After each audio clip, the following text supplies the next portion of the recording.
Tema 7. El misterio de la vida íntima de Dios, la Trinidad de personas. Una vez estudiado el misterio de Dios en su unidad, nos adentramos ahora en el misterio trinitario, en el estudio de la Trinidad de personas existentes en Dios. No existe más que un solo Dios. Pero este único Dios existe en y como comunión interpersonal. Es decir, Dios es único, pero no es un Dios solitario. El punto central del tema es enunciar qué se entiende por el misterio de la Trinidad, es decir, mostrar cómo se dan al mismo tiempo en Dios, unidad y Trinidad. Para ello trataremos de expresar con exactitud qué se entiende por persona en Dios y cómo se ha de comprender la relación de las personas en Dios, es decir, en qué sentido se dice que las personas divinas son relativas entre sí. El estudio de las relaciones de las personas divinas culmina con la consideración de la perfectísima comunión de ser y de vida que se da la Trinidad. 1. La revelación de la Trinidad como revelación de la vida íntima del Dios que es amor. Las primeras y más sencillas enunciaciones cristianas del misterio de Dios confiesan que no hay más que un solo Dios, es decir, que no existen varios dioses, como sucede con la multiplicidad de los hombres o del resto de los seres.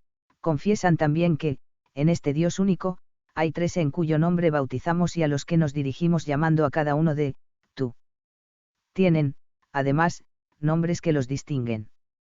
Esos nombres son Padre, Hijo y Espíritu Santo. Y, sin embargo, estos tres son realmente un único y mismo Dios. La confesión, pues, del misterio trinitario equivale a afirmar que se dan en Dios, unicidad real y alteridad real. Padre, Hijo y Espíritu Santo son realmente distintos entre sí, siendo al mismo tiempo un mismo y único Dios. En el lenguaje común se llama naturaleza, o esencia, a aquello que constituye a algo en un determinado orden de ser, se llama individuo, o persona, al sujeto distinto de otros sujetos con los que puede compartir la misma naturaleza u orden de ser. De ahí que, para hablar del misterio de la unicidad y la alteridad en Dios, la teología llegase relativamente pronto, como ya se ha visto en el tema 4, a la distinción existente entre la naturaleza y las personas divinas. Y puesto que la naturaleza divina es única, ya desde el siglo IV la teología vio claro, tanto en Oriente como en Occidente, que la distinción de las personas no puede provenir de la naturaleza de Dios, que es única, sino de su vida íntima, es decir, de su conocer y de su amar. De ahí que en el intento por expresar el misterio trinitario en la forma más cercana posible a la inteligencia humana, los teólogos hayan buscado el fundamento de la distinción de las personas en las operaciones divinas, es decir, en el conocimiento y amor existentes en Dios. Se conjugan así dos afirmaciones que, a primera vista, pueden parecer contradictorias: no hay más que un solo Dios, pero ese Dios no es un ser solitario. Es una comunión de personas, que viven en un inefable e infinito acto de conocimiento y de amor. Ricardo de San Víctor es, sin duda, uno de los teólogos que mejor han sabido expresar el nexo existente entre la perfección de la naturaleza divina y la pluralidad de personas. He aquí, en síntesis, algunas de las reflexiones de Ricardo. El amor es el rasgo de la vida divina que, según nuestro modo de hablar, fundamenta el misterio trinitario. En efecto, en Dios, bien supremo y absolutamente perfecto, se encuentra la bondad absolutamente plena y perfecta. Donde se encuentra la bondad en forma absoluta y plena tiene que estar también el amor supremo. En efecto, no hay nada mejor que el amor, y dentro del amor no hay nada más perfecto que el amor de amistad. Nótese que, cuando se habla con propiedad, nunca se dice que alguien tiene un amor perfecto, si se trata únicamente de un amor a sí mismo. Para que haya amor perfecto, es necesario que el amor tienda hacia otro distinto de uno mismo, es decir, que haya cierta alteridad entre el amante y el amado. En consecuencia, donde no se da una pluralidad de personas, es imposible que exista ese amor en toda su perfección, que consiste en la amistad. Ricardo de San Víctor está pensando en el amor supremo tanto en calidad como en intensidad, ambos aspectos son inseparables cuando se considera el amor como un acto puro e infinito. Esta es la razón de que Ricardo esté pensando en el amor de amistad, que es el más perfecto, vivido con intensidad infinita.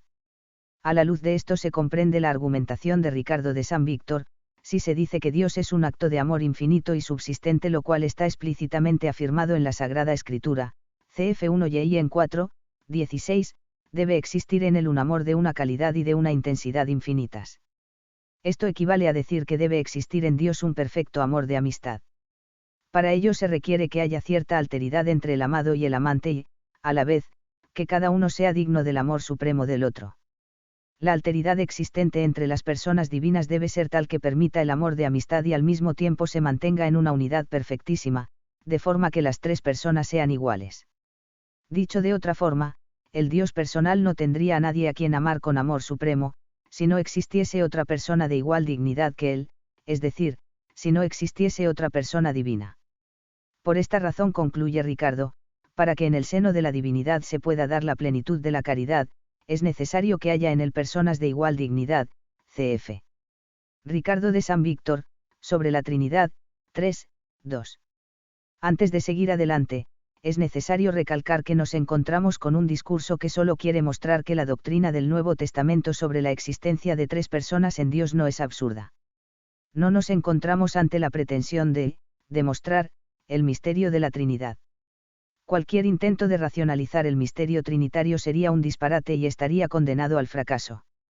Con el razonamiento de Ricardo, se trata sencillamente de recibir, adorándolo, el misterio que se nos entrega en la fe de la Iglesia.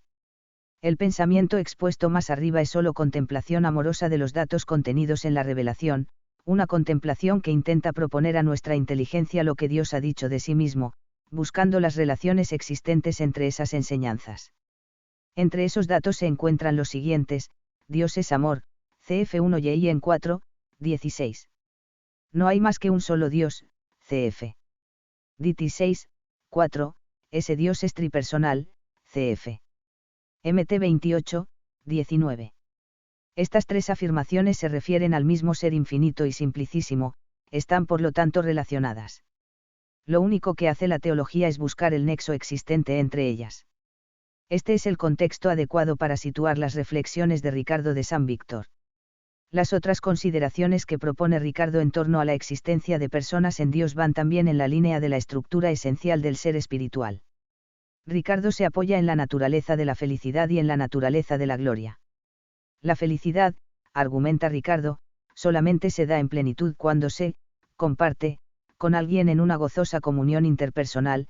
Dios es infinitamente feliz, luego tiene que darse en él esta comunión interpersonal.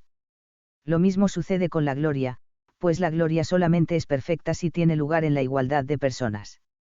La gloria es aquí entendida como la generosidad divina comunicando su plenitud, una liberalidad cuya suprema efusión se da en el amor y provoca, al mismo tiempo, el reconocimiento y la alabanza, es decir, la unión entre el donante y el don. He aquí cómo lo expresa este autor. Nada hay más dulce que el amor, nada hay más sabroso en la vida del espíritu, no hay alegría mayor que las delicias del amor, ningún bien hay más deleitoso que este amor. La divinidad carecería perpetuamente de estas delicias si permaneciese solitaria en el solio de su majestad. Ricardo de San Víctor, sobre la Trinidad, 3, 3-4. En resumen, la afirmación de que Dios es amor se hace explícita en la afirmación de que Dios es comunión de personas y, a su vez, esta comunión interpersonal ha de considerarse enmarcada en el hecho de que Dios es esencialmente amor. Las personas divinas surgen del amor y encuentran su unidad en el amor. Unidad y alteridad se dan en Dios con la perfección absoluta del ser espiritual, se da multiplicidad de individuos, sin que esa multiplicidad divida o multiplique la sustancia, como ya se ha visto al estudiar la revelación de Jesús sobre su unidad con el Padre. Yo y el Padre somos una sola cosa, y en 10, 30. Terminábamos el tema anterior considerando que Dios es el ser infinito que subsiste por sí mismo. Esta consideración se prolonga ahora diciendo que, en Dios, la plenitud de ser es idéntica a la plenitud de vida. En Dios se da, pues, una perfecta vida espiritual de conocimiento y de amor.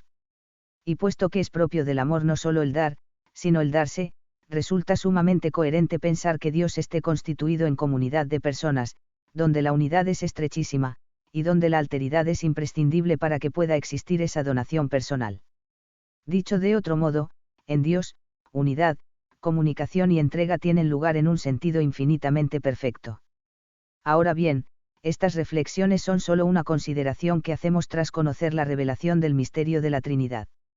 Solo sabemos que existe comunicación de personas en Dios gracias a Jesucristo, que es quien ha revelado el misterio trinitario.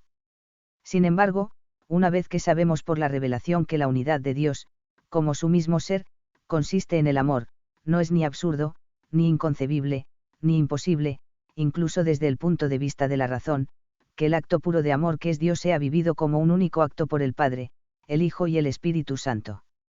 2. Los esquemas griego y latino. Es un tópico hablar de que la teología griega y la teología latina afrontan el estudio del misterio trinitario desde dos perspectivas diversas. Los griegos van desde la Trinidad de personas a la unidad de naturaleza, mientras que los latinos van desde la unidad de naturaleza a la Trinidad de personas. Este tópico sintetiza con lo que esto comporta de simplificación dos formas distintas de proceder, en un intento por destacar las ventajas y dificultades de dos esquemas ideales, que nunca se han dado realmente con esa pretendida nitidez de laboratorio con que, para uso escolar, se suelen simplificar realidades complejas. Sin embargo, y tras advertir que estos dos esquemas se encuentran presentes en las dos tradiciones, hay que decir que, efectivamente, se trata de dos caminos diversos seguidos por cada una de las dos tradiciones. Son caminos diversos que plantean problemas también diversos, pero que no pueden tomarse como incompatibles, ni siquiera como paralelos, sino sencillamente como complementarios. El llamado esquema griego prefiere comenzar hablando de cada una de las personas divinas para concluir tratando de la unidad que existe entre ellas, es decir, para terminar integrándolas en la unidad de Dios. Una de las razones para elegir este camino metodológico es el empeño por subrayar la distinción real existente entre las tres personas divinas, evitando todo modalismo. El llamado esquema latino prefiere partir de la unidad de Dios para continuar después con el estudio de cada una de las personas. Sin embargo, como se ha dicho, ambos esquemas están presentes en las dos tradiciones. A veces, la teología patrística griega parte de la confesión de fe bautismal y de la Sagrada Escritura en la que se despliega primero la doctrina sobre Dios y, después, su realidad trinitaria. Baste recordar el ejemplo de San Gregorio de Nisa que, en el gran discurso catequético, comienza hablando de la unidad de Dios, para mostrar después que ese Dios tiene un logos y un pneuma. A su vez, la patrística latina, partiendo también de la confesión de fe bautismal y la Sagrada Escritura, a veces tiene muy presente desde un primer momento la Trinidad de personas y la teología de las misiones, como es el caso de su principal representante, San Agustín, si bien comienza su De Trinitate por la unidad de la esencia divina. La oposición que se ha querido ver entre los dos esquemas es, en gran parte, ficticia. La realidad histórica es mucho más matizada. La consideración rigurosa del misterio trinitario no admite una estricta dicotomía entre estos dos esquemas.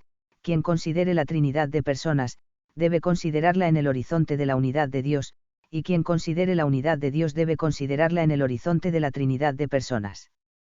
Esto hace que se deba destacar principalmente la armonía y la complementariedad existente entre estos dos esquemas. En su De Trinitate San Agustín ofrece una auténtica lección de método teológico, parte de la unidad divina, pero ya en el comienzo del segundo libro se apoya en la teología de las misiones, es decir, en la distinción de las personas, para hablar del misterio de Dios. Dentro de esta convergencia de esquemas distintos, es evidente que la teología latina, sobre todo a partir del medioevo, coloca en primer plano la unidad divina y, en consecuencia, es especialmente sensible a la preocupación por señalar con exactitud la razón en que se fundamenta la distinción de las personas entre sí. En este ambiente se entiende la importancia que reviste la oposición de relación como único fundamento para establecer la distinción de las personas. El axioma más característico nos es ya conocido: en Dios todo es idéntico menos donde hay oposición de relación. Pero esto no quiere decir que sea justo calificar a la teología latina como una teología de la esencia divina, como si la teología latina se olvidase de la teología de las personas, o como si su caminar fuese primordialmente filosófico. 3. La analogía psicológica. Al tratar de nuestro conocimiento de Dios, hemos hablado ya de la analogía. Es una palabra que comenzó a salirnos al paso cuando considerábamos lo que el libro de la sabiduría dice sobre el conocimiento natural de Dios, cf. SB 13, 1-9. La analogía se fundamenta en el hecho de que entre el mundo y Dios existe a la vez semejanza y desemejanza. Existe semejanza, porque el mundo ha salido de las manos de Dios. Existe desemejanza, porque Dios es infinitamente más perfecto que el mundo. Por esta razón es coherente con el método teológico aplicar a Dios, como ya hicimos, las perfecciones que vemos en las cosas, siguiendo la triple vía de afirmación, de negación y de eminencia. Decíamos esto al considerar a Dios en la unidad de su naturaleza, es decir, como creador del mundo y, por tanto, como causa eficiente y ejemplar de las criaturas, que ha dejado impreso en ellas su sello. Será lícito utilizar también algún tipo de analogía para referirse a la vida íntima de Dios, es decir, al misterio trinitario. La respuesta es, sin duda, afirmativa. Nótese que estamos hablando de auténtica analogía, no de una metáfora. La analogía no es una comparación más o menos afortunada o más o menos hermosa, la analogía pone de relieve la existencia de cierto parentesco entre los términos que se dicen análogos. Decir, pues, que, para hablar de misterio de la Trinidad, utilizamos una analogía exige aceptar a fondo que entre el espíritu humano y Dios, que es espíritu, cf. Y en 4, 24, existe cierto parentesco real. La teología ha utilizado casi universalmente la analogía psicológica como cañamazo en el que entretejer la doctrina trinitaria. Se le designa con el adjetivo de psicológica, por tener como referencia a la vida del alma humana, psiche. No se trata, como es lógico, de un estudio de la psicología humana, sino de una consideración metafísica de la vida del espíritu, es decir, de sus actos de conocimiento y amor, que son la estructura esencial de su vida. Son muchas las razones que explican el que la teología haya elegido casi siempre este camino para estructurar el tratado sobre la Trinidad. Los mismos nombres dados por el Nuevo Testamento a las personas divinas, en especial al Verbo, parecen indicar esta analogía como el mejor camino. En efecto, decir que Dios tiene un logos cabe si desde antes de la creación del mundo, cf. Y en 1 a 3, indica que este logos tiene algún reflejo en el logos humano, es decir, en la vida de conocimiento del espíritu humano. Por otra parte, la enseñanza antropológica de la Sagrada Escritura sugiere también la conveniencia de seguir el mismo camino. Desde el Génesis, la Biblia repite que el hombre está hecho a imagen y semejanza de Dios, cf. GN 1, 26 a 27, SB 2, 23, SI 17, 1, resulta lógico, pues, partir de las operaciones espirituales del hombre para referirse al misterio trinitario. Desde los primeros siglos, los padres han utilizado la vida del espíritu humano como el punto de partida de la analogía con que expresar el misterio trinitario. En esta tarea destacan especialmente San Justino, Tertuliano, San Gregorio de Nisa y San Agustín. Con San Gregorio de Nisa, la analogía aparece ya claramente estructurada y decidida como camino en que vertebrar la exposición del misterio trinitario. He aquí algunas de sus frases. La doctrina de nuestra religión sabe encontrar alguna distinción de las hipóstasis en la unidad de la naturaleza. Incluso aquellos que son ajenos a nuestra doctrina pensarán que Dios no carece de inteligencia, logos. Quien confiesa que Dios no carece de inteligencia, que Dios no es alogos, tendrá que admitir que Dios tiene un verbo. Si dijere que concibe el verbo de Dios de manera semejante a nuestro verbo, entonces se le podrá conducir a una concepción más elevada. En efecto, es de todo punto necesario creer que el verbo, como todo lo demás, se corresponde con la naturaleza, de la que procede, en la naturaleza trascendente, todo lo que de ella se predica debe ajustarse a la grandeza de aquello que se contempla. Gregorio de Nisa, La Gran Catequesis, Madrid 1990, 43 a 49. Este texto pertenece al gran discurso catequético, en el que Gregorio emprende una explicación ordenada y sistemática de los contenidos de la fe cristiana. Es uno de los primeros esfuerzos de sistematización global de toda la doctrina cristiana. La argumentación del niceno es sencilla y contundente, de igual forma que el hombre no es un ser alógico, sino que tiene un logos, Dios tampoco es alógico, sino que tiene un logos, pero este logos, dada la perfección del ser divino, es muy superior en calidad ontológica al logos humano, se trata de un logos eterno y subsistente. Es muy significativo que en un texto casi contemporáneo a este se formule en forma refleja el por qué se utiliza esta analogía. Si quieres conocer a Dios, conócete antes a ti mismo. Por la constitución de tu ser, por lo que hay dentro de ti, conocerás a Dios. Entra dentro de ti, mira en tu alma como en un espejo, descifra su estructura y te verás a ti mismo como imagen y semejanza de Dios. De eo od citad imaginem Dei et ad similitudinem, pg 44, 1332. Se trata de un opúsculo anónimo que alguna vez se atribuyó a Gregorio de Nisa. La analogía psicológica encuentra en San Agustín su más claro y decisivo sistematizador. Si en Gregorio de Nisa esta analogía tomaba como hilo conductor la palabra hablada, de forma que el verbo y el espíritu procederían del Padre a semejanza de la palabra humana en la que se da simultáneamente pensamiento, logos, y viento o hálito de vida, pneuma. En San Agustín esta analogía discurre por los cauces de las dos operaciones del alma, conocimiento y amor, como operaciones propias y distintas de todo ser espiritual. Aunque la mente humana no es de la misma naturaleza que Dios, no obstante la imagen de esa naturaleza que supera a todas en bondad, ha de buscarse y encontrarse en la parte más noble de nuestra naturaleza, es imagen en cuanto es capaz de Dios y puede participar de Dios. No podría conseguir este bien tan excelso si no fuera imagen de Dios. He aquí que el alma se recuerda, se comprende y se ama, esto es ya una Trinidad, aún no vemos a Dios, pero sí a una imagen de Dios, Agustín de Hipona, sobre la Trinidad 14, 8, 11. A partir de San Agustín, la analogía psicológica es empleada casi universalmente por la teología para referirse al misterio de la Trinidad. Incluso Ricardo de San Víctor, que, como hemos visto, se centra exclusivamente en la analogía del amor, está utilizando también la analogía psicológica, pues está considerando la naturaleza del amor tal y como se manifiesta en las operaciones del alma. Conviene advertir, sin embargo, que la analogía psicológica no pertenece a la fe de la Iglesia, sino que es solo un instrumento al servicio del quehacer teológico. La Trinidad es un misterio en sentido estricto y se acepta por la virtud de la fe, no por la fuerza de los razonamientos, las analogías o las comparaciones. La teología viene después, y no intenta ni suplantar ni racionalizar la fe, sino trabajar dentro de la fe, buscando entender, fides quaerens intellectum, San Anselmo, proslogion, proemio. La analogía psicológica es solo eso, un instrumento que es lícito y muy conveniente utilizar al servicio de la reflexión teológica, un instrumento que ha de emplearse en forma compatible con la dimensión apofática de la teología, pues no intenta ni racionalizar la fe, ni someterla a la analogía. Solo intenta poner humildemente esa analogía a su servicio. 4. Existencia de procesiones y relaciones en Dios. La fe no solo afirma que las tres personas constituyen un solo Dios, sino que enseña, además, que se da entre ellas una íntima relación vital, el Padre engendra al Hijo, el Hijo es engendrado por el Padre, el Espíritu Santo procede del Padre y del Hijo.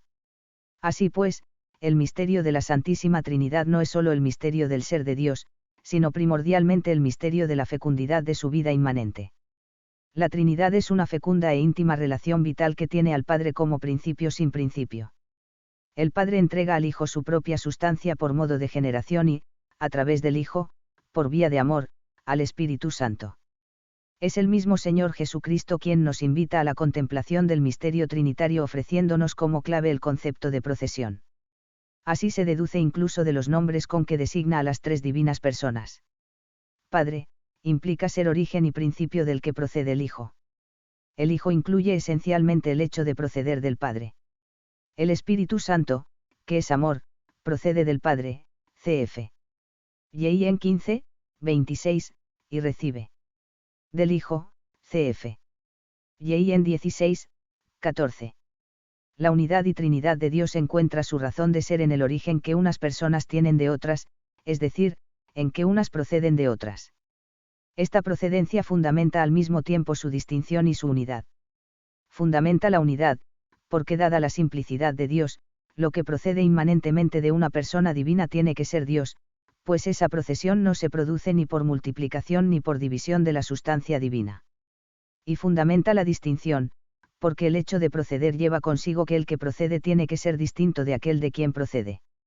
Ahora bien, si decimos que las tres personas son realmente distintas entre sí, habrá que decir que las procesiones que, según nuestro modo de hablar, son el fundamento de la distinción entre las personas divinas tienen que ser reales. La procesión en Dios es, pues, la primera cuestión que debe abordar quien quiera profundizar en la consideración del misterio trinitario. 4.1. Existencia de dos procesiones en Dios. La fe nos enseña que existen dos procesiones en Dios, una por vía de generación, la otra por vía de expiración. El Padre no procede de nadie, el Hijo procede del Padre por vía de generación, el Espíritu Santo procede del Padre a través del Hijo por vía de expiración. Recuérdense los desarrollos y precisiones que se hacían en los temas 3 y 4 al tratar de la revelación del misterio trinitario en el Nuevo Testamento y a sus primeros testimonios y formulaciones en la tradición de la Iglesia. La primera persona recibe el nombre de Padre. El Padre es el principio del que procede el Hijo por vía de generación, cf. Por ejemplo, Yin 17, 6. Este es el nombre con el que Jesús se dirige a Dios, revelando así la radicalidad con que ha de tomarse su paternidad. La segunda persona recibe el nombre de Hijo, cf.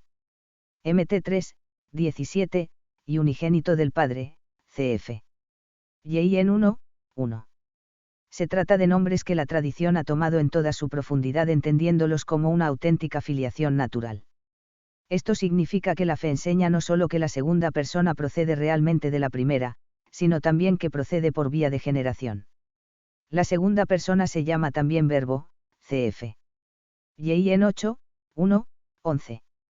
21-24, imagen de Dios, cf 2co4, 4, esplendor, cf. Col 1, 15, figura de su sustancia, cf. HB 1, 3, expresiones que concretan o explicitan el concepto generación. Al Hijo se le llama Verbo, y por eso lo consideramos engendrado por el Padre en su acto de conocimiento, se le llama imagen, esplendor, figura, pues es la palabra perfecta, expresión perfecta de la sustancia del Padre, como palabra interior. La tercera persona recibe los nombres de Espíritu Santo, cf. Mt 28, 19, amor, cf 1 Yin 4, 7 a 8, rm 5, 5, don, cf. HCH 2, 38, 8, 20, espíritu de verdad, cf. Yin 14, 15 a 19, 15, 26, 16, 7 a 15. Nunca se dice de él que es engendrado, sino que procede, ec poreu etai. Su procesión del Padre es, pues, distinta de la procesión del Hijo. El Espíritu Santo procede del Padre por vía de expiración. Toda otra procesión queda excluida del misterio trinitario. Hay Trinidad en Dios, no cuaternidad. Según la formulación del Concilio 4 de Letrán, hay en Dios, solo Trinidad, no cuaternidad, porque cada una de las tres personas es aquella cosa que es la sustancia, esencia o naturaleza divina, la cual es el único principio de todo lo que existe, y aquella cosa no es ni engendrante, ni engendrada, ni procedente, sino que es el Padre el que engendra, el Hijo el que es engendrado y el Espíritu Santo el que procede, de modo que la distinción está en las personas, y la unidad en la naturaleza.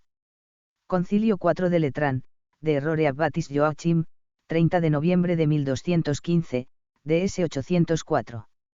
La intención directa del concilio al negar la existencia de cuaternidad en Dios es impedir que la esencia divina sea tomada como un cuarto elemento que se añada a las tres personas, como si se tratara de una persona más. De ahí la advertencia de que no es la esencia divina la que engendra, sino el Padre. Así pues, el texto conciliar no se puede aplicar directamente a la negación general de una cuarta persona en Dios, sino a que se tome la esencia divina como una persona más. Sin embargo, es claro que la no existencia de otra persona se sigue inmediatamente de la fe en la Trinidad de personas. Como se dice en el Catecismo, la unidad divina es trina, N 254. 4.2. El concepto de procesión aplicado a Dios. En el lenguaje teológico, el término, procesión, designa el origen que un ser tiene de otro. La procesión abarca modalidades diversas. Así, por ejemplo, decimos que nuestros pensamientos provienen de nuestra inteligencia o que nuestros actos externos provienen de nuestra libertad. En el primer caso, nos referimos a algo que procede de nosotros y permanece en nosotros, procesión inmanente.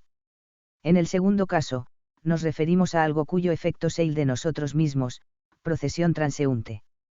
La procesión se llama inmanente cuando el término que procede permanece en aquel del que procede, como es el caso del verbo mental, que procede de la inteligencia y permanece en ella.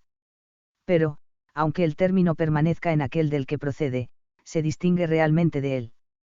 La conciencia que tenemos de nosotros permanece dentro de nosotros y, al mismo tiempo, se distingue de nosotros, es la experiencia o imagen que tenemos de nosotros mismos.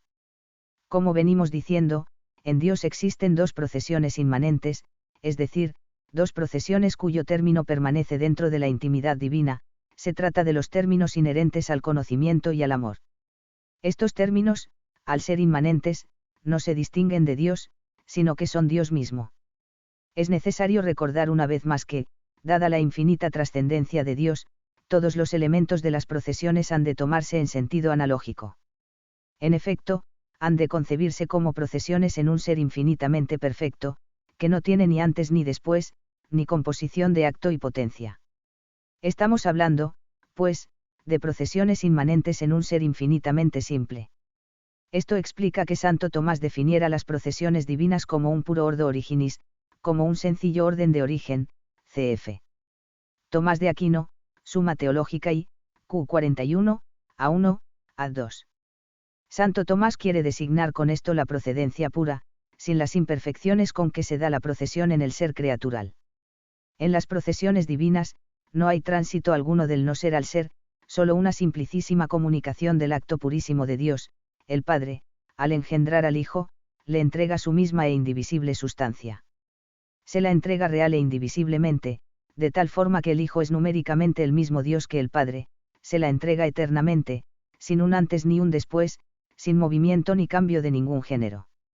También el Hijo es incausado como es incausado el Padre, aunque sea engendrado, cosa que no es el Padre. En cierto sentido, el problema de Arrio fue concebir las procesiones inmanentes como si fueran transeúntes, es decir, como si el término de esa procesión debiera estar fuera de lo estrictamente divino. De ahí que dijera que el Hijo es la primera criatura, posterior e inferior al Padre. Como ya se hizo notar, esto llevaba consigo que el Padre no habría sido siempre Padre, como que tampoco ahora sería verdaderamente Padre, pues no engendraría a alguien de su misma naturaleza, sino de una naturaleza inferior.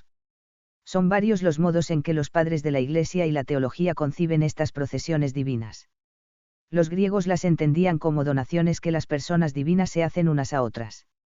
San Agustín las concebía en analogía con la vida interna del espíritu humano, es decir, como la procesión de la inteligencia y del amor. Ricardo de San Víctor las explicaba por las exigencias de la caridad perfecta. En cualquier caso es claro que las explicaciones que se den deben ser coherentes con la afirmación de la unicidad e infinita perfección de Dios. Así pues, ser engendrado como corresponde al Hijo no ha de entenderse como la pasividad con que vemos que es engendrado el ser material.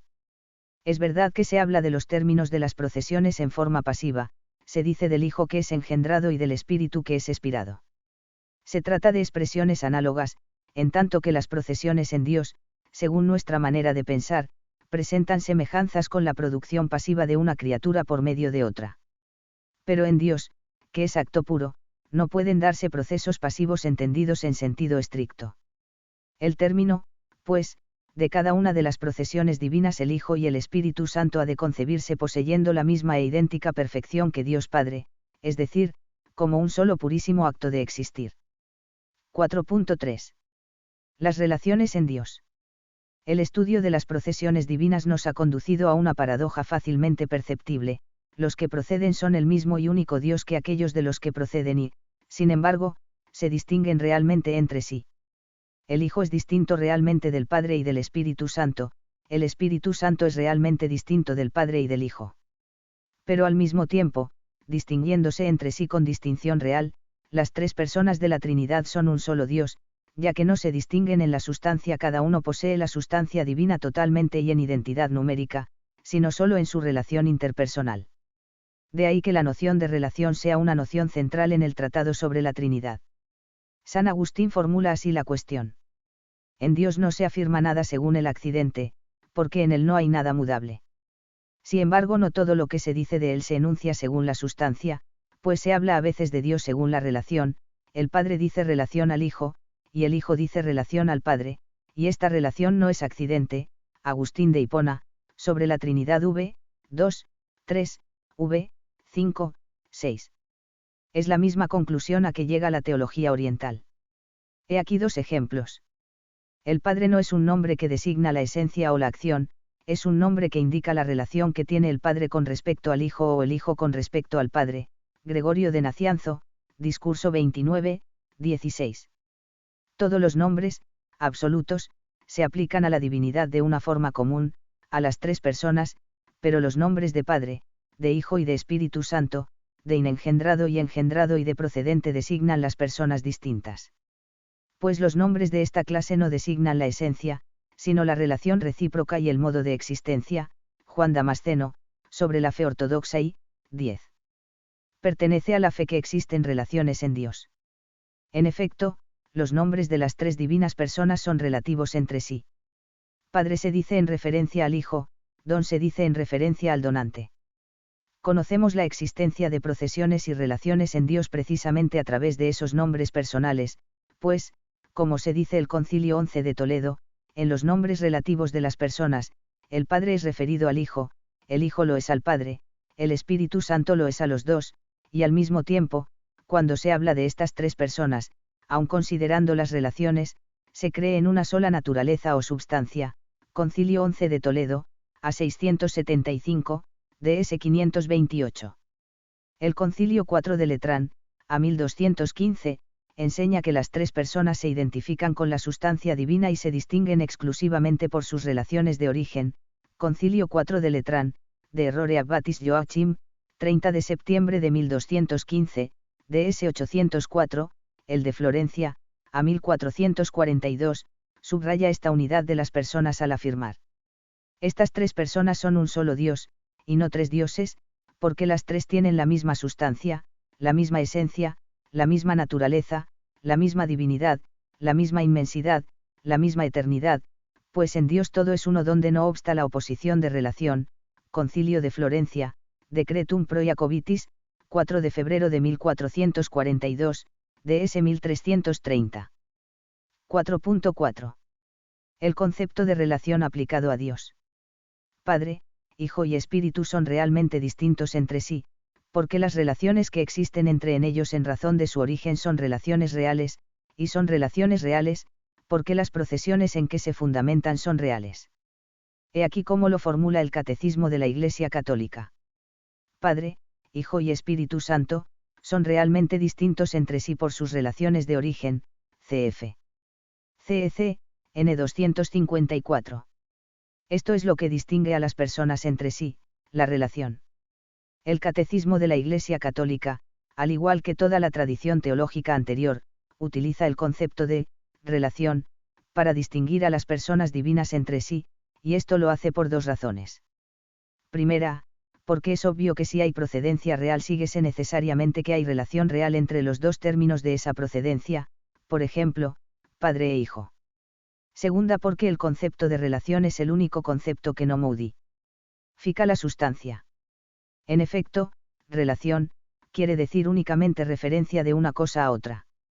La relación no se refiere, pues, a algo que afecta a la sustancia como tal, sino a la mutua referencia existente entre dos términos.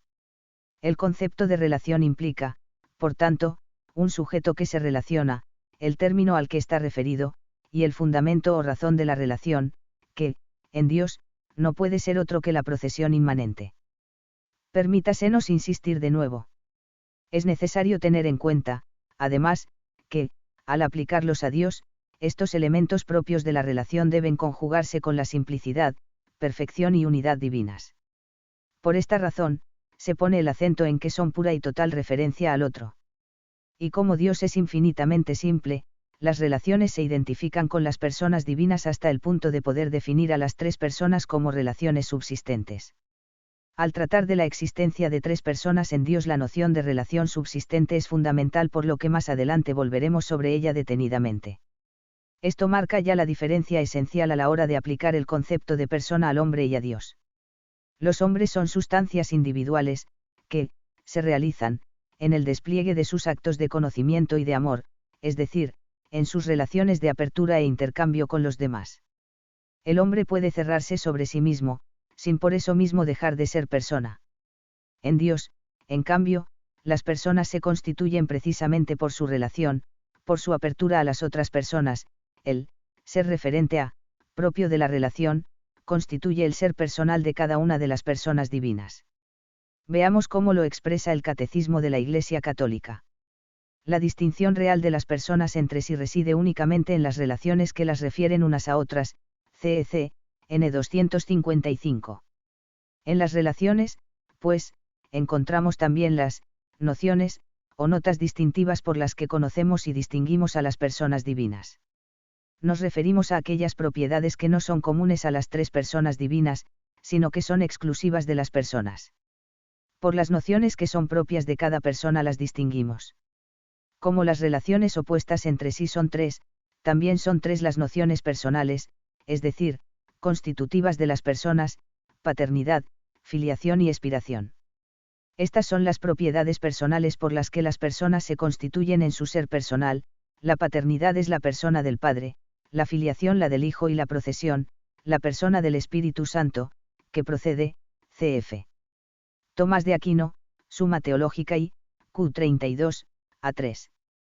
5. El concepto de persona aplicado a los tres de la Trinidad.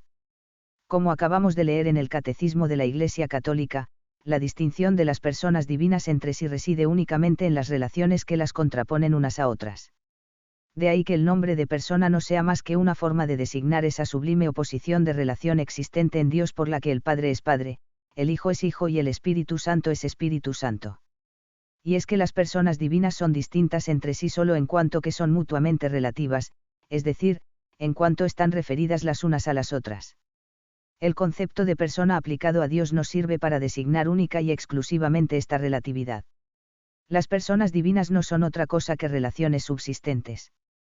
Como se ha visto al estudiar el desarrollo dogmático de la fe trinitaria en los primeros siglos, la tradición de la Iglesia ha utilizado decididamente el nombre y el concepto de persona para designar las tres relaciones subsistentes que se dan en Dios. Este uso no carece de dificultades, dado que nuestro punto de partida para formarnos el concepto de persona no es otro que las personas humanas, las cuales son sustancias numéricamente distintas. ¿Cómo aplicar la noción de persona al misterio de los tres de la Trinidad, sin contradecir la afirmación de que los tres son un único Dios, es decir, una única sustancia? Es obvio y hay que insistir en ello que la realidad divina supera toda conceptualización y todo lenguaje, y que, en consecuencia, exige un ponderado uso de la analogía a la hora de aplicar el concepto de persona a Dios. Recuérdese, sin embargo, que la distinción entre sustancia y persona fue clave para una correcta exposición de la fe trinitaria tanto en el ámbito griego como en el latino. El símbolo quicum que recogería con expresiones latinas este pensamiento ya esclarecido en Oriente, que veneremos a un solo Dios en la Trinidad Santísima y a la Trinidad en la unidad, sin confundir las personas, ni separar la sustancia, utiunam deiam in trinitate et trinitatem in unitate veneremur, ne que confundentes personas, ne que substantiam separantes, DS 39. Más allá de las discusiones terminológicas, el concepto de persona se impone como necesario para hablar de la Trinidad. La razón fundamental es que nosotros designamos con el nombre de hipóstasis o de persona a los seres inteligentes y libres, distintos entre sí, que actúan con libertad e inteligencia. Ahora bien, Jesús se manifiesta como Hijo y como persona, y nos habla del Padre, que es Dios y otra persona, y del Espíritu Santo que es otra persona diferente y divina.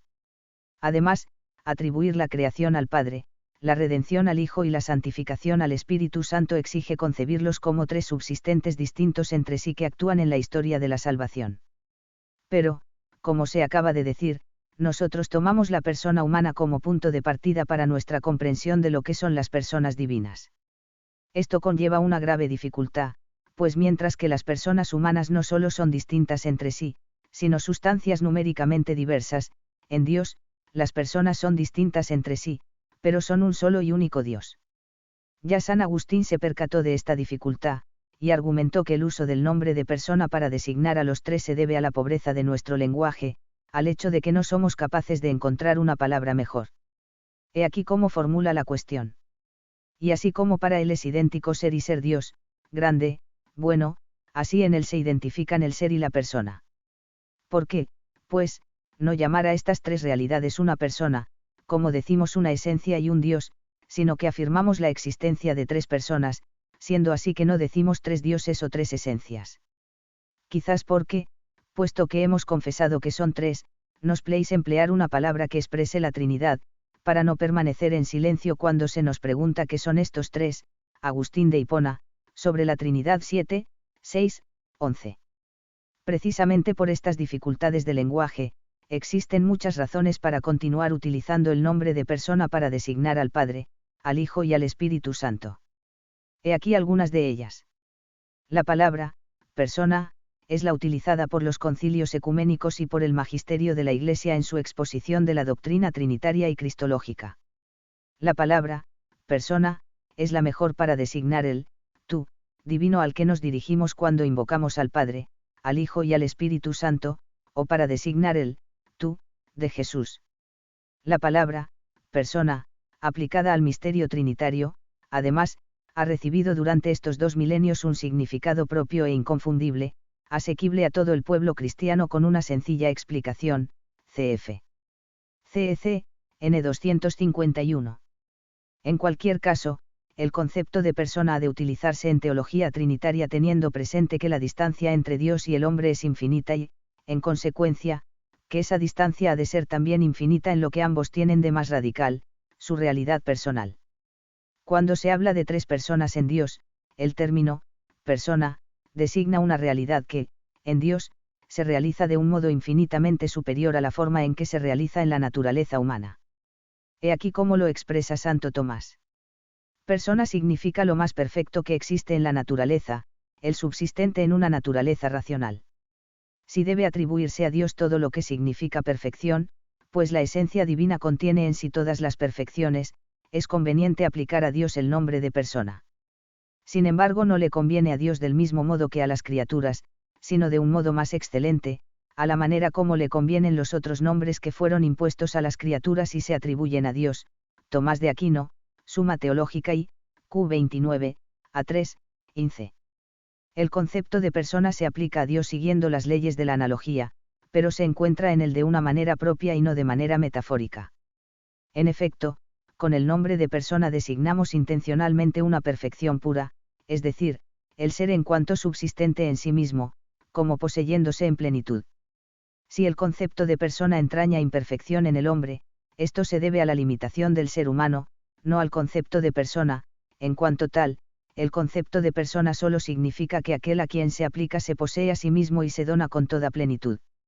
Ahora bien, Dios es infinitamente perfecto y se dona plenamente en las procesiones intratrinitarias, a él se puede aplicar, pues, el nombre de persona en su sentido más pleno. El concepto de persona, aplicado a Dios, tiene una gran diferencia con el concepto de persona aplicado a los seres finitos. En los seres creados, con el nombre persona designamos la sustancia en cuanto subsiste en sí misma, es decir, designamos lo absoluto. En Dios, con el nombre de persona no designamos su sustancia, sino las relaciones, aunque, como es obvio dada la simplicidad divina, lo relacional en Dios se identifica con la sustancia divina. En Dios, pues, la palabra persona designa directamente no la sustancia, sino la relación, mientras que en los seres humanos el nombre persona designa directamente la sustancia, aunque como sustancias perfectas, es decir, como seres inteligentes y libres, solamente alcancen su realización plena en la relación interpersonal. Y es que, en Dios, las relaciones no solo distinguen a las personas entre sí, sino que las constituyen. Según esto, es verdad que la palabra persona directamente significa relación e indirectamente la esencia, pero la relación no en cuanto relación, sino en cuanto significada por modo de hipóstasis. Tomás de Aquino, Suma Teológica y, Q 29. A4, INC. En cualquier caso, conviene no olvidar que las palabras están al servicio de la realidad para cuya expresión se han elegido. He aquí cómo expresa el Catecismo de la Iglesia Católica la realidad personal en Dios. Las personas divinas son realmente distintas entre sí. Dios es único pero no solitario, Fides Damasi, DS 71. Padre, Hijo, Espíritu Santo no son simplemente nombres que designan modalidades del ser divino, pues son realmente distintos entre sí. El que es el Hijo no es el Padre, y el que es el Padre no es el Hijo, ni el Espíritu Santo el que es el Padre o el Hijo. Concilio 11 de Toledo, A 675, DS 530. Son distintos entre sí por sus relaciones de origen, el Padre es quien engendra, el Hijo quien es engendrado, y el Espíritu Santo es quien procede. Concilio 4 de Letrán, A 1215, DS 804. La unidad divina es trina. Las personas divinas son relativas unas a otras. La distinción real de las personas entre sí, puesto que no divide la unidad divina, reside únicamente en las relaciones que las refieren unas a otras, en los nombres relativos de las personas. El Padre es referido al Hijo, el Hijo lo es al Padre, el Espíritu Santo lo es a los dos. Sin embargo, cuando se habla de estas 3 personas considerando las relaciones se cree en una sola naturaleza o substancia. Concilio 11 de Toledo, DS 528. En efecto, todo es uno, en ellos, donde no existe oposición de relación, Concilio de Florencia, a 1442, DS 1330.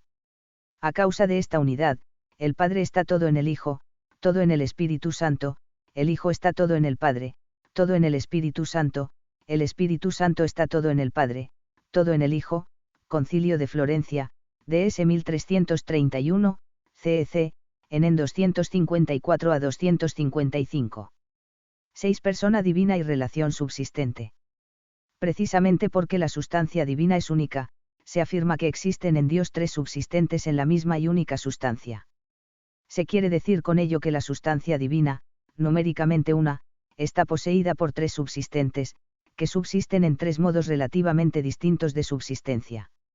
En teología trinitaria, el concepto de relación subsistente como equivalente al de persona sirve para resaltar la íntima vida divina, la communio personarum en cuanto relación. Cada persona subsiste en cuanto se identifica con la esencia divina y se distingue de las otras exclusivamente en cuanto dice referencia a ellas. El misterio trinitario es un misterio de unicidad y de alteridad, de distinción y de donación interior, un misterio de íntima comunión de conocimiento y amor. Las personas son relaciones subsistentes, es decir, son relaciones que se constituyen precisamente por su mutua referencia. En definitiva, estas relaciones se distinguen, pues son opuestas, y además son personas con lo que este concepto comporta de sustancialidad que subsisten en la esencia divina con la que se identifican. Esta identificación entre relación subsistente y persona refleja la unicidad de la sustancia divina. De ahí que el concepto de persona en Dios esté referido directamente a la relación e indirectamente a la esencia divina en la que se identifican el Padre, el Hijo y el Espíritu, que son un solo Dios, Tomás de Aquino, Suma Teológica y, Q29, A4, INC. Cuando se dice que las relaciones se identifican con la sustancia divina, se está afirmando que Padre, Hijo y Espíritu Santo son el mismo Dios, no que cada uno es una parte modificada de ese Dios, sino que cada uno es absoluta y completamente Dios. No se diferencian más que por la oposición de relación. El Concilio 11 de Toledo expresaba ya así esta cuestión. Así, pues, confesamos y creemos que cada persona en particular es plenamente Dios, y las tres un solo Dios. Su divinidad única e indivisa e igual, su majestad y su poder, ni se disminuye en cada uno, ni se aumenta en los tres, porque ni tiene nada de menos cuando singularmente cada persona se dice Dios, ni tiene algo de más cuando las tres personas son llamadas un solo Dios. Concilio 11 de Toledo, A 675, Symbolum, N21, DS 529. De igual forma, la definición de las personas divinas como relaciones subsistentes impide el concebirlas como si las personas estuviesen ya constituidas antes de la relación, es decir, como si las relaciones interpersonales dimanasen de las personas ya constituidas y fuesen expresión de unas diferencias existentes entre ellas con anterioridad a su relación. No. Como hemos leído en el Catecismo de la Iglesia Católica, son las relaciones las que constituyen a las personas.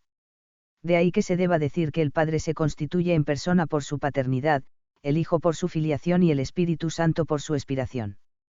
7. La perichoresis trinitaria. El estudio de las procesiones y relaciones quedaría incompleto sin la consideración de la unicidad de Dios que se manifiesta en la mutua inmanencia de las personas divinas, la circumincesio o perichoresis. De un modo misterioso, sin confundirse, Padre, Hijo y Espíritu Santo están el uno en el otro, pues son un único y mismo Dios. La interpenetración de las tres divinas personas no es más que consecuencia de la unicidad de sustancia existente entre ellas.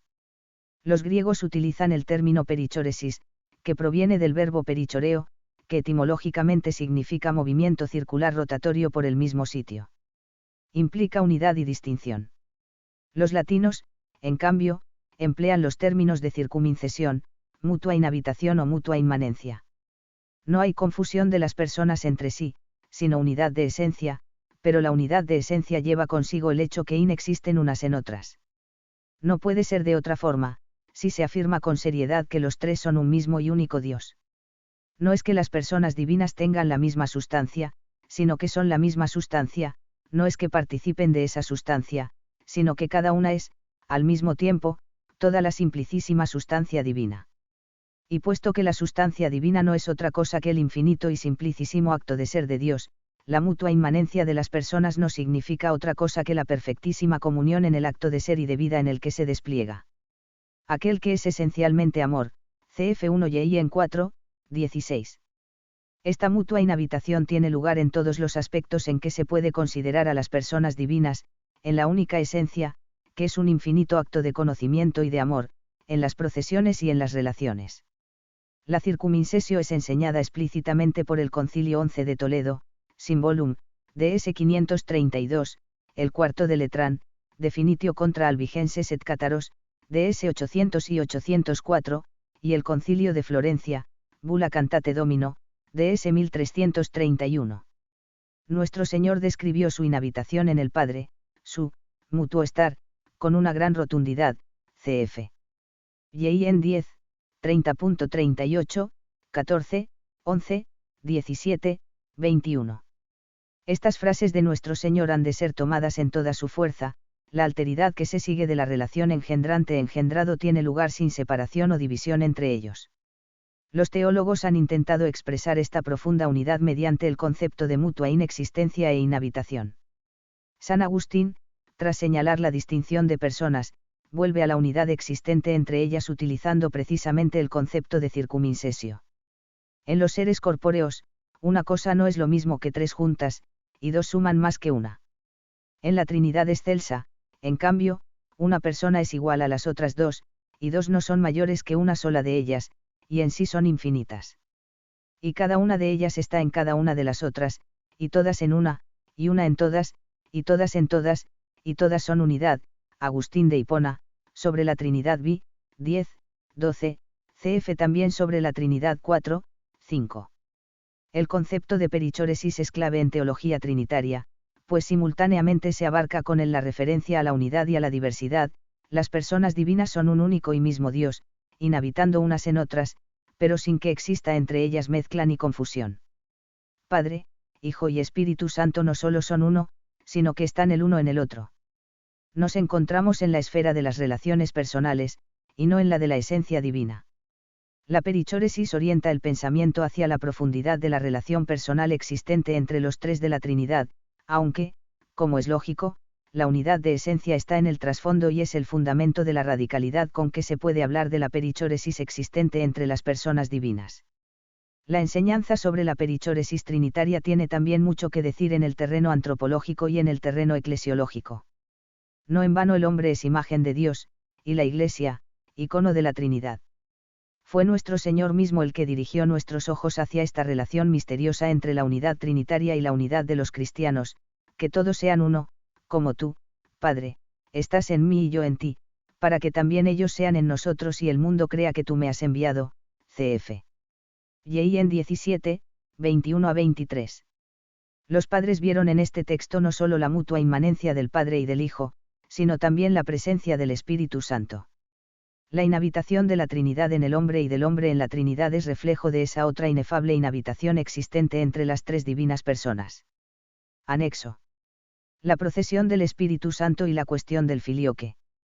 Una vez estudiada la existencia de las dos procesiones inmanentes en Dios, por vía de generación y por vía de expiración, y, sobre todo, una vez que hemos visto que estas dos procesiones son el fundamento de las relaciones de origen por las que el Padre, el Hijo y el Espíritu Santo, siendo un mismo y único Dios, se distinguen entre sí, estamos en condiciones de prestar atención a una de las cuestiones teológicas que a lo largo de la historia más ha enfrentado a griegos y latinos, la cuestión del filioque. En el símbolo del Concilio y de Constantinopla, a 381, se confiesa que el Espíritu Santo, procede del Padre. A partir del siglo VIII, en Occidente, se fue introduciendo el añadido, y del Hijo, filioque, en el uso litúrgico de este símbolo.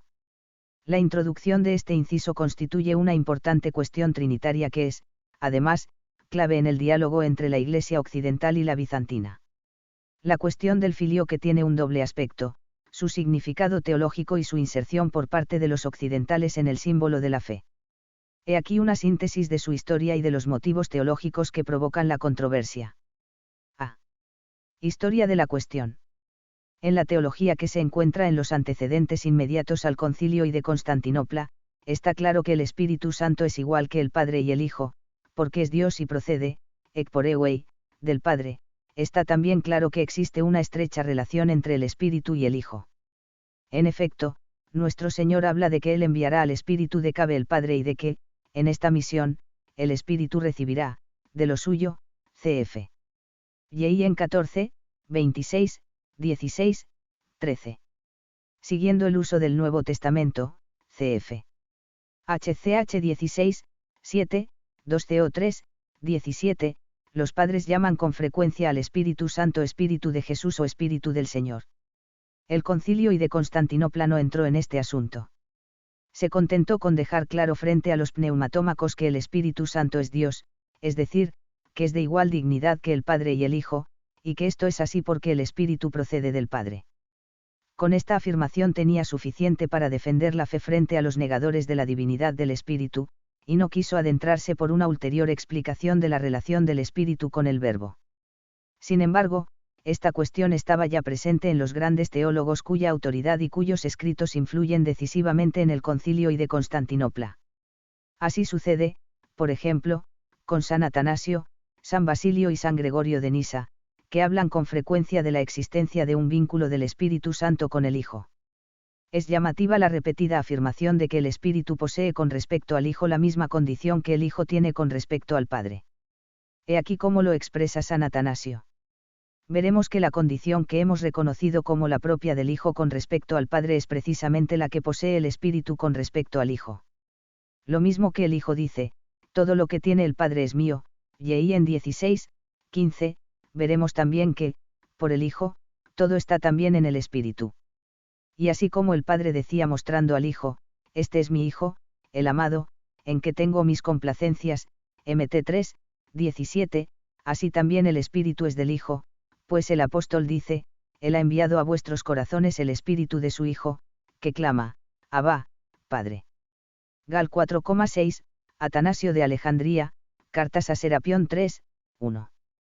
Textos como este de San Atanasio y otros que podrían aducirse de San Basilio, sobre el Espíritu Santo 17, 43, y San Gregorio de Nisa, Epístola 24, a Ablavio, Gregorii Niseni y Opera 3/I, 55, apuntan hacia una estrecha relación entre el Espíritu y el Hijo. Gregorio de Nisa, apoyándose en el orden trinitario, recalca la distinción existente entre las tres divinas personas y enumera algunas de sus notas: el Padre es inengendrado y sin principio, Él es siempre Padre. Por eso es imposible pensar en el Padre sin pensar en el Hijo. De igual forma es imposible pensar en el Hijo sin pensar en el Espíritu. En el cual, en el ser increado y eterno, se considera al Padre ingénito, sin principio y siempre Padre, y de Él, pero en continuidad y sin ningún intervalo, se considera simultáneamente al Hijo unigénito, y a través de éste y con éste inmediatamente, sin que se interponga furtivamente cualquier pensamiento vacío e inconsistente, se encuentra al Espíritu Santo, que no es posterior al Hijo en la existencia, de forma que no se puede pensar que haya habido un momento en que el Hijo estuviese sin Espíritu, sino que, teniendo también él su causa de ser en el Dios del universo, del cual recibe el ser también la luz unigénita, resplandece por medio de la luz verdadera, y no está separado del Padre o del unigénito, ni por un intervalo temporal, ni por una diferencia de naturaleza. Gregorio de Nisa, contra Eunomio I, 377 a 379. La frase final es de gran importancia para nuestro tema: el Espíritu, que tiene su causa en el Padre, resplandece por medio de la luz verdadera, es decir, resplandece por medio del Hijo. Se trata de una afirmación que atribuye cierto papel al Hijo en la procesión del Espíritu Santo, al menos un papel, manifestativo, que no puede reducirse al puro y simple terreno económico, es decir, al ámbito del envío del Espíritu Santo a los hombres. Gregorio está apuntando más bien hacia el ejercicio por parte del Hijo de ser, luz de luz, mostrando la coeternidad del Hijo y del Espíritu Santo y el papel del Hijo en la procesión del Espíritu Santo. Con esto parece insinuarse ya aquí la expresión no infrecuente entre los orientales de que el Espíritu procede, del Padre por el Hijo, a Patre per Filium. Al menos, cabe decir que ya en los escritos de los padres griegos del siglo IV es claro que el Hijo desempeña cierto papel, todavía poco determinado, en la procesión del Espíritu. Tras el concilio de Letrán del año 649, el Papa Martini envía una carta sinodal a Constantinopla en la que se encuentra esta frase: el Espíritu que procede del Padre y del Hijo. Es de especial importancia para conocer el estado de esta cuestión en Oriente la carta que escribe San Máximo el Confesor, 662, a Marino, presbítero de Chipre, que a raíz de la carta del Papa le había preguntado, con cierto escándalo, por el significado de la expresión, y del Hijo. El escándalo no era otro que el pensar que con esta frase los romanos negaban que el Padre es la única fuente de la Trinidad. El mismo San Máximo, en carta dirigida al Papa Martini el año 655, manifiesta que él acepta que el Espíritu procede del Padre por medio del Logos. San Máximo defiende esta expresión para salvaguardar la unidad y la identidad de la esencia divina mediante el enunciado sobre la procesión por medio del Hijo, sin convertir al Hijo en causa de la procesión del Espíritu Santo. La teología latina, como ya se ha visto, se orientó desde sus comienzos hacia la afirmación explícita de que el Espíritu Santo procede del Padre y del Hijo. El término filioque es usado ya por San Ambrosio. Le sigue San Agustín, en cuya doctrina trinitaria la procesión del Espíritu del Padre y del Hijo ocupa un lugar muy importante. San Agustín dice que el Espíritu procede del Padre principaliter, mientras que procede del Hijo communiter, porque el Padre, con la generación, le entrega todo al Hijo. Las líneas fundamentales del pensamiento de San Agustín sobre este asunto se pueden reducir a tres. 1. El Espíritu Santo procede juntamente del Padre y del Hijo. 2. El Espíritu Santo procede principalmente del Padre. 3. El hecho de que el Espíritu proceda del Padre y del Hijo no puede concebirse como si procediese de dos coprincipios, sino de un solo principio. El pensamiento de San Agustín es de una claridad indiscutible en este tema, y todo Occidente lo seguirá universalmente. San Agustín muere el año 430.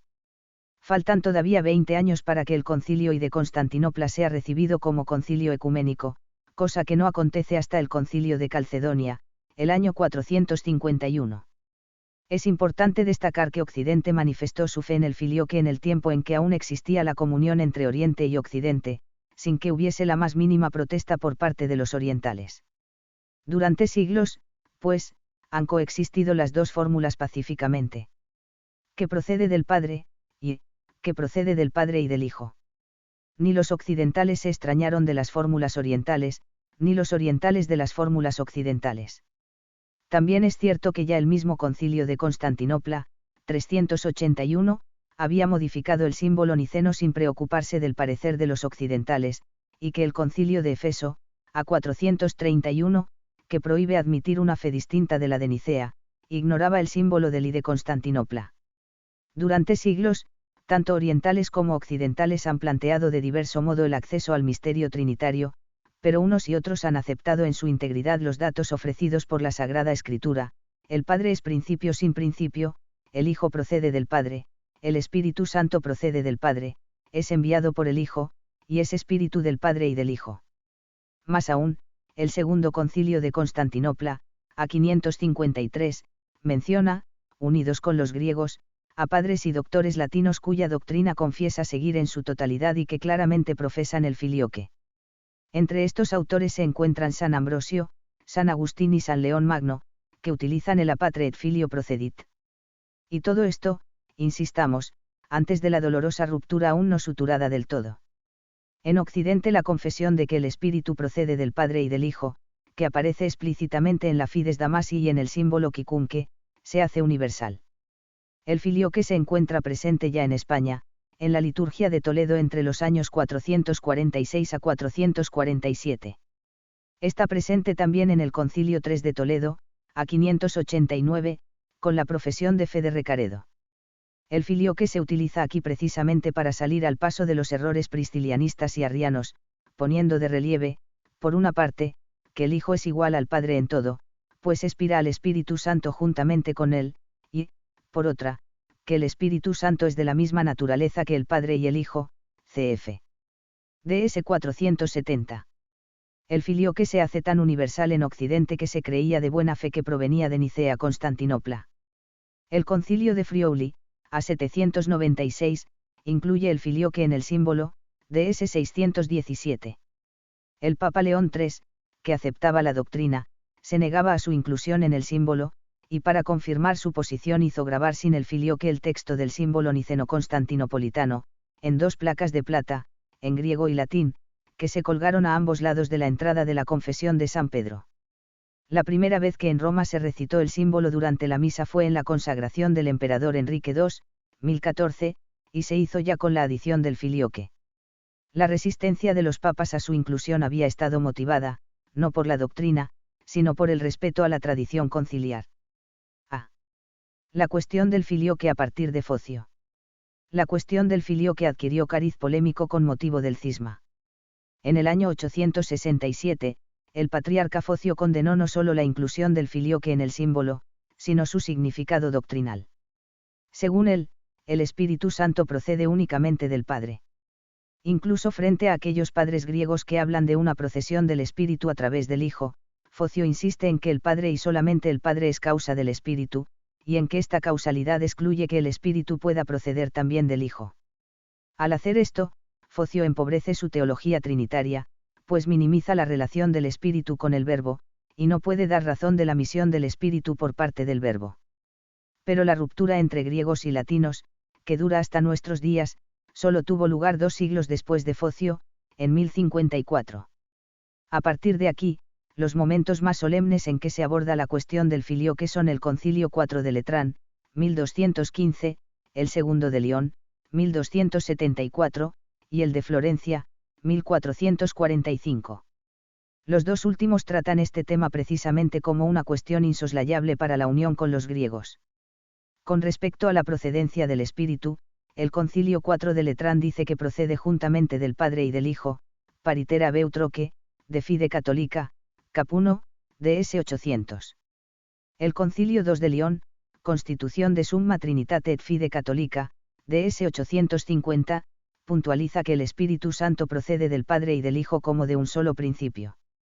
Se trata de una importante precisión, ni existen dos expiraciones, ni el Hijo es otro principio de la expiración. Se intenta proteger así la afirmación de que el Padre es la única fuente de toda la Trinidad. El Concilio de Florencia aprueba diversos decretos de unión con los armenos, Bula Exsultate Deo, 22 de noviembre de 1439, unión con los jacobitas, Bula Cantate Domino, 4 de febrero de 1442, y unión con los griegos, Bula Laetentur Coeli, 6 de julio de 1439, que fue el momento culminante. El concilio insiste en la procedencia del Espíritu Santo del Padre y del Hijo como de un solo principio. En la Bula Cantate Domino se subraya la unidad de la Trinidad destacando la circumincesio, las personas, aunque distintas por su origen y por su relación mutua, están las unas en las otras. Se intenta así salir al paso de cualquier subordinacionismo, especialmente el pneumatológico. Precisamente por el interés en deshacer malentendidos con los griegos, el Concilio de Florencia hace hincapié en aquello que une a latinos y griegos en su confesión de las verdades en torno al Espíritu Santo y subraya. No solo que el Espíritu Santo procede del Padre, sino, sobre todo, que procede del Padre y del Hijo como de un único principio. Que el Hijo, al ser engendrado, lo recibe todo del Padre y, por tanto, incluso la expiración del Espíritu Santo. Que el Padre no recibe nada de ninguna persona, pues es principio sin principio. Que la fórmula, procede del Padre y del Hijo, no es contradictoria con la fórmula, procede del Padre por el Hijo. C. Significado teológico del filioque. La fe apostólica con respecto al Espíritu Santo fue confesada de modo irreversible en el símbolo del Concilio de Constantinopla, donde, tras confesarle como Señor y dador de vida, se dice que procede del Padre, y que recibe una misma adoración y gloria, con el Padre y el Hijo. Más tarde, con el Concilio de Florencia se dice que el Espíritu procede del Padre y del Hijo. Esta afirmación pertenece también a la fe de la Iglesia, bien entendido que no es otra cosa que una explicitación de cuanto ya se encuentra implícito en el Ex Patre de Constantinopla y, por supuesto, que no lo contradice. Así pues, cuando la Iglesia afirma el filioque, lo hace solo en cuanto comprensión profunda del Ex Patre proclamado en Constantinopla, sin querer añadir nada más. Este es el pensamiento de Santo Tomás de Aquino, cuando escribe que, si se afirma con profundidad que el Espíritu procede del Padre, se está afirmando a la vez que también procede del Hijo, cf. Tomás de Aquino, Summa Teológica y, Q36, A2-4. Se trata de un pensamiento que es fruto de una gran penetración en el misterio de la persona del Padre. El Padre es el único principio en la Trinidad, decir que el Espíritu Santo procede también del Hijo, es lo mismo que decir que el Espíritu Santo procede del Padre, pues, conforme a la gran tradición eclesial, Padre e Hijo son un único principio en la procesión del Espíritu Santo. Es la misma doctrina que se encuentra en la clarificación del Pontificio Consejo para la Promoción de la Unidad de los Cristianos, cf. La procesión del Espíritu Santo en las tradiciones griega y latina, en el Osservatore Romano, 13 de septiembre de 1995. Se insiste aquí en que con el filioque no se niega que el Padre sea en verdad la única fuente y el único origen de toda la Trinidad, sino que se reafirma. En efecto, el Espíritu Santo procede del Padre en cuanto Padre, pero el Padre es Padre solo en cuanto que engendra a un Hijo. Afirmar que el Espíritu Santo procede del Padre equivale a decir que procede del Padre en cuanto que tiene un Hijo y, por lo tanto, equivale a incluir al Hijo en esta procesión. Los datos que ofrece el Nuevo Testamento sobre este asunto son bien concretos: el Espíritu procede del Padre, cf. Y en 15, 26, el Espíritu toma del Hijo y revela lo que el Hijo ha recibido del Padre, cf. Y en 16, 13 a 15, Jesús es el portador del Espíritu, pues el Espíritu está sobre él, cf. LC 4, 18, el Hijo da y envía el Espíritu, cf. Y en 15, 26, 20, 22 a 23. Es necesaria una lectura trinitaria de estos textos, es decir, una lectura hecha a la luz de todo el misterio trinitario, considerando a cada una de las personas divinas en su mutua interrelación con las otras dos. El Padre no es Padre en abstracto, sino que es el Padre del Hijo único, de forma que su paternidad, por así decirlo, fructifica en el Hijo y, al mismo tiempo, está caracterizada por el Hijo. El Espíritu Santo, que tiene su origen en el Padre, lo caracteriza, de modo trinitario en su paternidad, es decir, en su relación al Hijo y, caracteriza, también de modo trinitario la filiación del Hijo. El Catecismo de la Iglesia Católica es un buen ejemplo del esfuerzo por integrar las tradiciones pneumatológicas griega y latina entendiéndolas como complementarias y presentándolas en el marco de la consideración global del misterio trinitario, cf. CEC, en 247 a 248. Juan Pablo II mantiene que este símbolo sea precisamente el lugar en que nos encontremos todos. Se inserta así en la línea sostenida por Santo Tomás de Aquino, según la cual, si se afirma con profundidad que el Espíritu procede del Padre, se está afirmando a la vez que también procede del Hijo. He aquí las palabras de Juan Pablo II, que van al fondo de la cuestión teológica. La fórmula conciliar del año 381 rezaba así: creo en el Espíritu Santo, que procede del Padre. La fórmula más completa, que procede del Padre y del Hijo, quia patre filioque procedit, ya presente en antiguos textos y vuelta a presentar por el Sínodo de Aquisgrán el año 809, fue finalmente introducida también en Roma en 1014 con ocasión de la coronación del emperador Enrique II. Se difundió desde entonces en todo el Occidente, y fue admitida por los griegos y los latinos en el Segundo Concilio Ecuménico de León, 1274, y en el de Florencia, 1439. Era una puntualización, que no cambiaba en nada la sustancia de la fe antigua, pero que los mismos romanos pontífices no se decidían a admitir por respeto a la fórmula antigua ya difundida por doquier y usada también en la Basílica de San Pedro. La introducción de la añadidura, acogida sin graves dificultades en Occidente, suscitó reservas y polémicas entre nuestros hermanos orientales, que atribuyeron a los occidentales un cambio sustancial en materia de fe. Hoy podemos dar gracias al Señor por el hecho de que también en este punto se va aclarando en Oriente y Occidente el verdadero sentido de la fórmula, y el carácter relativo de la cuestión misma. Juan Pablo II, creo en el Espíritu Santo, 286 a 287.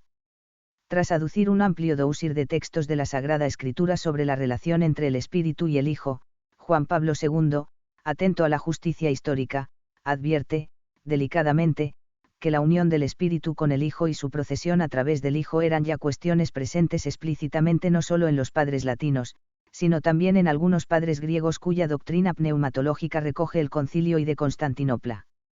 En verdad, la cuestión del origen del Espíritu Santo, en la vida trinitaria del Dios único, ha sido objeto de una larga y múltiple reflexión teológica, basada en la Sagrada Escritura. En Occidente, San Ambrosio en su De Spiritu Sancto y San Agustín en la obra de Trinitate dieron una gran aportación al esclarecimiento de este problema. La tentativa de penetrar más a fondo en el misterio de la vida íntima de Dios Trinidad, realizada por esos y otros padres y doctores latinos y griegos, comenzando por San Hilario, San Basilio, Dionisio, San Juan Damasceno, ciertamente preparó el terreno para la introducción en el símbolo de aquella fórmula sobre el Espíritu Santo que procede del Padre y del Hijo. Esta doctrina no carece de precisas referencias en los grandes padres y doctores de Oriente, Efrén, Atanasio, Basilio, Epifanio, Cirilo de Alejandría, Máximo, Juan Damasceno, y de Occidente, Tertuliano, Hilario, Ambrosio, Agustín. Santo Tomás, siguiendo a los padres, dio una aguda explicación de la fórmula, basándose en el principio de la unidad e igualdad de las divinas personas en las relaciones trinitarias. Juan Pablo II, creo en el Espíritu Santo, 289.